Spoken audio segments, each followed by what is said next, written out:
I'm going to talk about stress, but don't worry, I don't want to stress you out, so I'm going to use stock footage of animals.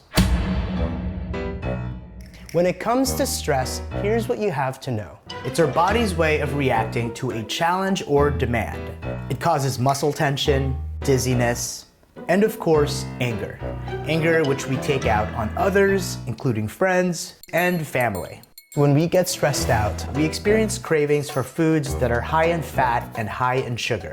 It also leads to excessive drinking, which, as we all know, doesn't solve the problem at all. it's a feeling we're all familiar with. So here are some solutions when it comes to stress. The first thing is, Don't look around for the answer outside of yourself. You're going to spend a lot of time looking. Instead, reflect, go inward, and ask yourself where the problem stems from. It's important to dig deep and find the core of the problem, and then address it accordingly. and the second thing that you have to remember is that What you put in your body affects stress, so make sure to eat healthy foods. Avoid caffeine when you're stressed. It just makes it worse. Eating healthy will also make sure that you get a good night's sleep. And who doesn't want that?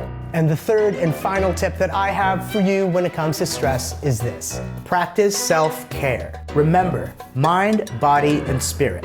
Meditation is a great way to slow down a racing mind. Having an exercise routine takes care of your body, and taking up a new hobby is good for your spirit. So I hope those tips help you out when it comes to stress management. And if they don't, Just picture the squirrel trying to eat this nut. see? Feel better already, right?